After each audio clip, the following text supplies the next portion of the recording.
आजच्या चर्चेत आपलं स्वागत आहे. माझ्यासमोर आपल्या स्रोतांचा गठ्ठा आहे आणि आजचा विषय खूपच इंटरेस्टिंग आहे. पवित्र आत्म्याचा बाप्तिस्मा. आता बाप्तिस्मा म्हटलं की आपल्या डोळ्यासमोर काय येतं? पाण्यात डुबकी मारण्याचा एक विधी. पण आमच्या स्रोतांनुसार ही तर ही तर फक्त सुरुवात आहे. याच्या आत आत्म्याचा आणि अग्नीचाही बाप्तिस्मा दडलेला आहे. हे ऐकायला थोडं गोंधळात टाकणारं वाटू शकतं. आजच्या चर्चेत आपण हा गुंता सोडवणार आहोत. आणि हा गुंता सोडवणं महत्त्वाचं आहे, कारण स्रोतांनुसार हा केवळ एक विधी नाहीये.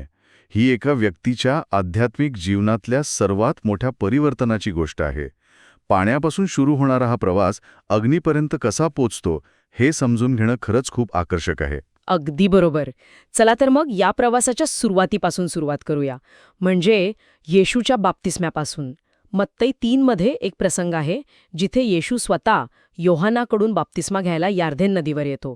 आणि तिथे काहीतरी विलक्षण घडतं. आकाश उघडतं आणि देवाचा आत्मा कबुतरासारखा त्याच्यावर उतरतो. हो, आणि याच प्रसंगात आपल्याला 2 वेगवेगळ्या बाप्तिस्म्यांमधला फरक दिसायला लागतो. योहान जो बाप्तिस्मा देत होता तो होता पश्चातापाचा बाप्तिस्मा. तो लोकांना म्हणत होता, तुमची जीवनशैली बदला, तुमच्या पापांची कबुली द्या आणि देवाकडे परत फिरा. हा एक प्रकारे तयारीचा टप्पा होता. तयारी? कशाची तयारी?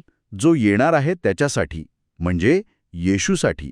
योहान स्वतःच म्हणतो, मी तुम्हाला पाण्याने बाप्तिस्मा देतो, पण माझ्या मागे जो येतोय तो माझ्यापेक्षा सामर्थ्यवान आहे.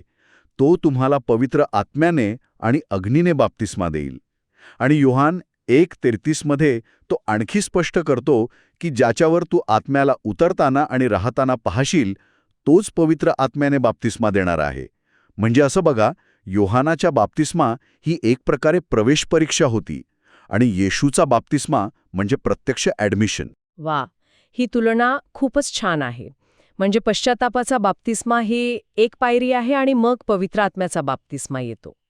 पण मग अनेकांना प्रश्न पडेल की जर आंतरिक परिवर्तन महत्वाचं आहे तर मग या पाण्यात डुबकी मारण्याच्या बाह्यचिन्हाची गरजच काय? खूप छान प्रश्न आहे. आणि स्रोतांनुसार या दोन्ही गोष्टी एकमेकांशी जोडलेल्या आहेत. प्रेषितांची कृत्य 2:38 मध्ये पेत्र लोकांना उपदेश करतो, पश्चाताप करा आणि पापांच्या क्षमेसाठी येशूच्या नावाने बाप्तिस्मा घ्या, म्हणजे तुम्हाला पवित्र आत्म्याचे दान मिळेल.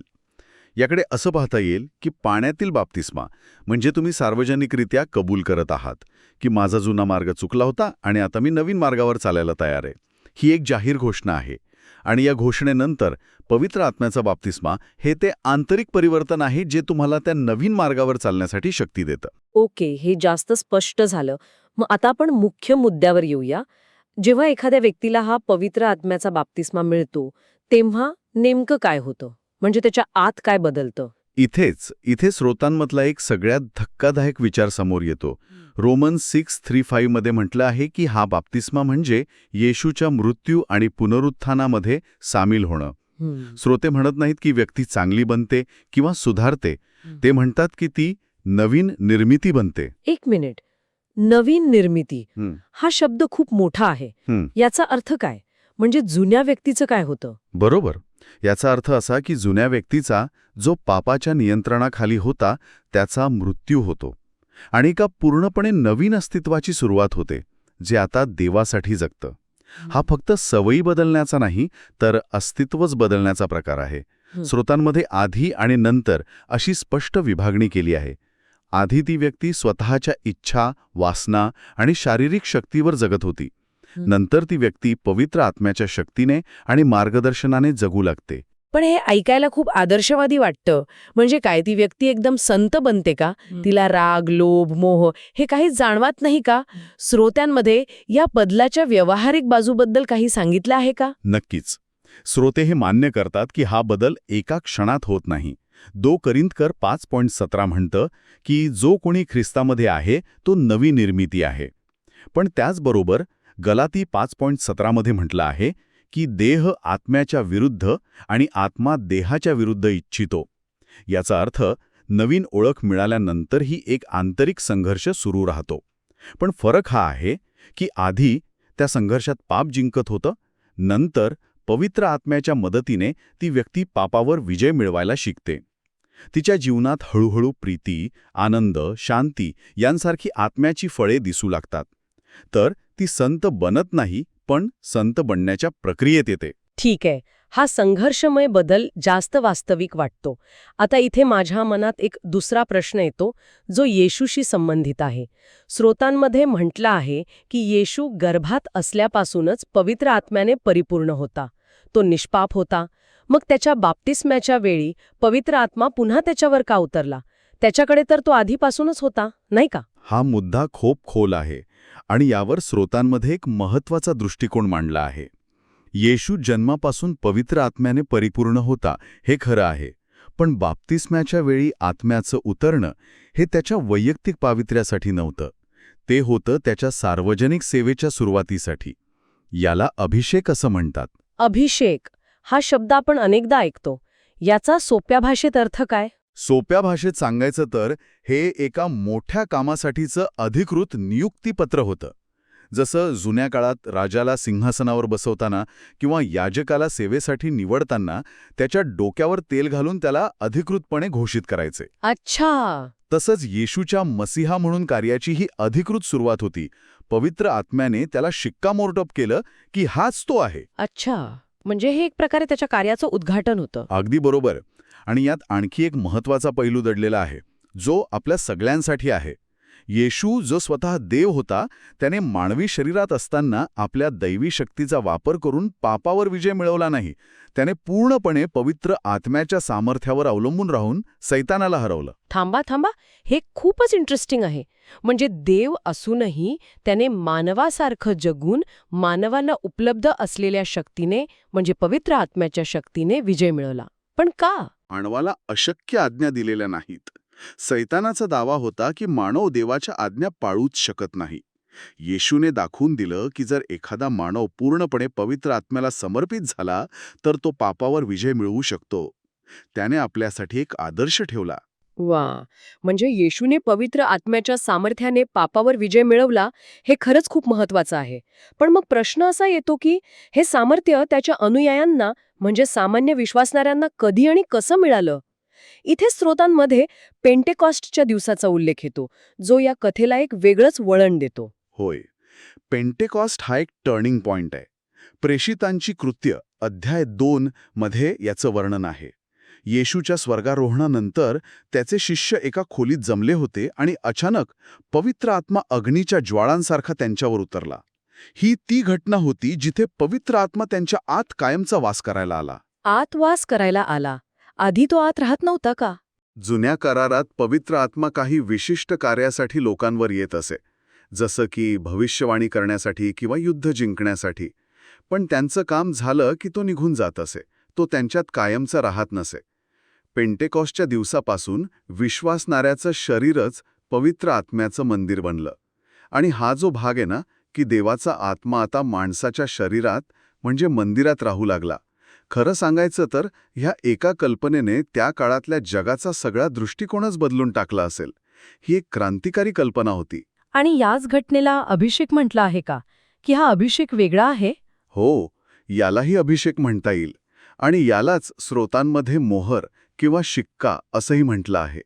2 कोरिंथकर 1:22 मध्ये म्हटलं आहे की देवाने आपल्याला शिक्का मारला आहे आणि आपल्या अंतःकरणात पवित्र आत्म्याची हमी दिली आहे. शिक्का किंवा हमी याचा अर्थ काय होतो? जसं आपण एखाद्या गोष्टीवर शिक्का मारतो की ही माझी आहे, तसं काहीसं. अगदी तसंच. हा शिक्का म्हणजे देवाच्या मालकीचं चिन्ह. याचा अर्थ ही व्यक्ती आता देवाची आहे. पवित्र आत्मा ही एक प्रकारे गॅरंटी किंवा ॲडव्हान्स पेमेंट आहे की देव त्या व्यक्तीच्या तारणाची प्रक्रिया पूर्ण करणार आहे. ही मोहर व्यक्तीला संकटात टिकून राहण्यासाठी आणि अंतिम न्यायनिवाड्यापासून वाचवण्यासाठी मदत करते, कारण ती व्यक्ती आता देवाची मालमत्ता आहे. ओके, म्हणजे आतापर्यंतच्या चर्चेतून 3 प्रकारचे बाप्तिस्मे समोर आले आहेत. सुरुवात झाली पाण्याने, मग आपण आत्म्याबद्दल बोललो आणि सुरुवातीला अग्नीचाही उल्लेख झाला होता. या तिघांना आपण कसं जोडू शकतो? बरोबर. या 3 बाप्तिस्म्यांकडे आपण एका प्रवासाच्या 3 टप्प्यांसारखं पाहू शकतो. पहिला टप्पा आहे पाण्याचा बाप्तिस्मा. हा म्हणजे प्रवासाला निघण्याचा निर्णय जाहीर करणे. मी पश्चाताप करतो आणि जुना मार्ग सोडतो, अशी ही सार्वजनिक घोषणा आहे. ठीक आहे, ही झाली सुरुवात. दुसरा टप्पा. दुसरा आणि सर्वात महत्त्वाचा टप्पा आहे पवित्र आत्म्याचा बाप्तिस्मा.